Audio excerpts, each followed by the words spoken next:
It is time for this collective of people to take back their power, their personal sovereignty, their individuality, the will you have for your life and your life alone. See, too many of us are out here living lives for other people. And it happens so quickly.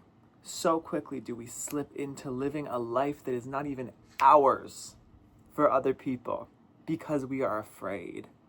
Because we have substituted other people's dreams, other people's visions, other people's plans for us over our own. Oftentimes because we never learned properly how to own our own. We were never given the safety, never given the space to stand in our power, to stand in our truth. But I'm inviting you now to really take a look within yourself, take a look within your life, take a look at, what am I doing? Who am I? What do I want? If nobody else were a condition or a player or a factor in my decision making, what would I be doing? And see, that can be really, really hard to detach and decouple when you have been conditioned to substitute, again, your dreams and visions for others for so long. It can be really hard to tell the difference.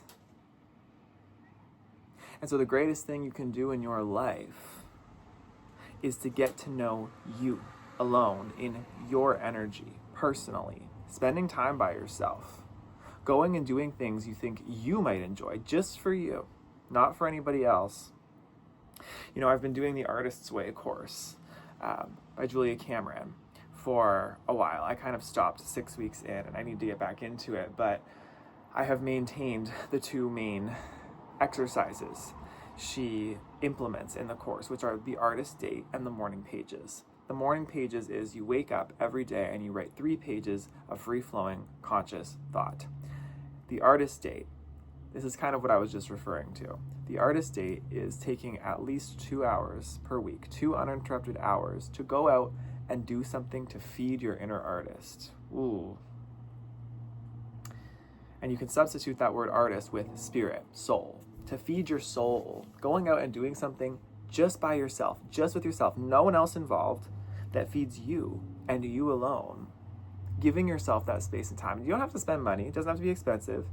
It can just be going to the beach if you live near a beach.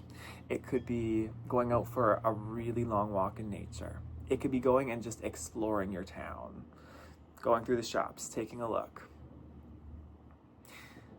It's these little things done consistently over and over and over again that allow you to get to know yourself.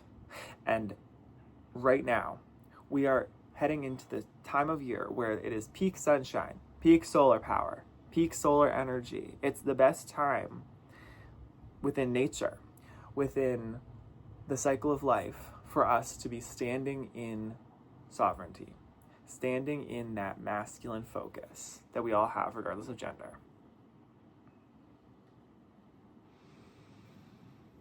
This is a lesson I'm learning big time in my life right now, and as I'm expressing this, I'm even healing it.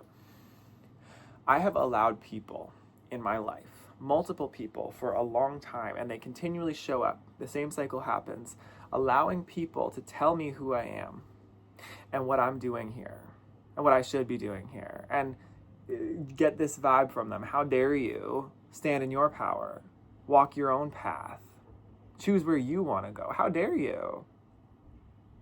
Well, how dare they?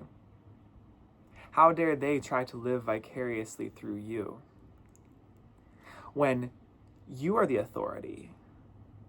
You are the powerhouse. You are the lighthouse. You are the one who gets to choose. The control is an illusion, right? It's an illusion to keep you in a space where you feel safe and you feel like there is some form of acceptance, some version of love, not realizing that that was never real love. It was never real safety. You were always being drained of your life force, drained of your true essence, steeped in self-betrayal. That's not love. That's not self-empowerment. It's disempowerment to the max. And I know how scary it is to step into your power. I know it feels like your body's shaking. It feels like the earth is shaking. It feels like your foundations are crumbling when you finally speak. You finally act. You finally say, no, no more. Enough is enough.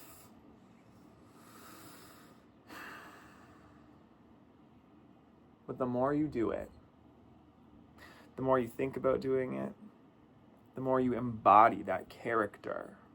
That's helpful. Visualizing and embodying yourself, being that character. To remember you have so much more guidance around you than just you, than just your vessel. You have got ancestors. You have got all the people who have ever loved you, ever helped you, behind you. Past lives, if you will. All of your soul's understanding and wisdom it has gained. It is ancient, intuitive, intelligent. Remember that. Let that guide you. Let that be the thing that makes you remember how strong and how powerful you are.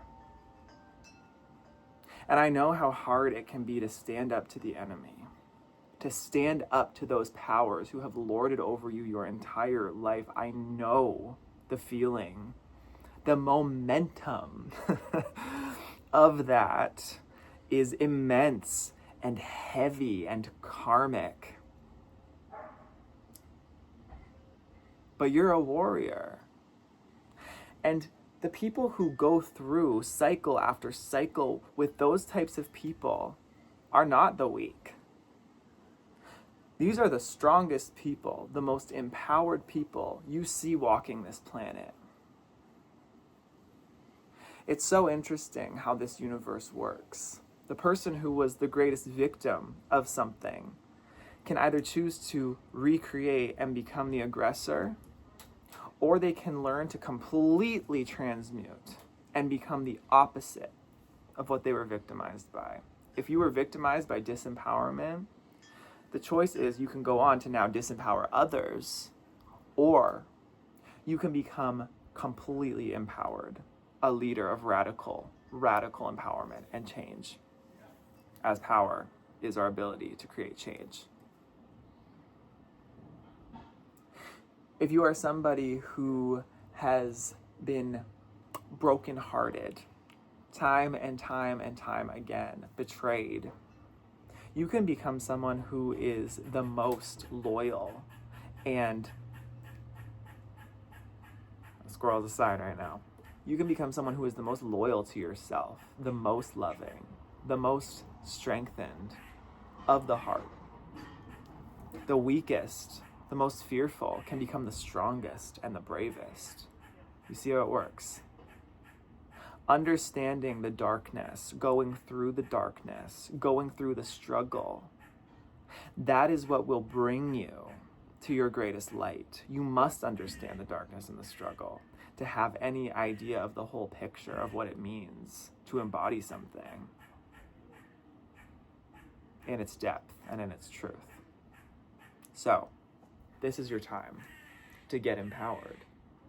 This is your time to stand up. This is your time to finally show the world who you are and show yourself who you are, because that's most important and most fulfilling. Stand up. Have some courage, because I know you've got a lot of it. You just got to tap in. Love you lots. See you next time.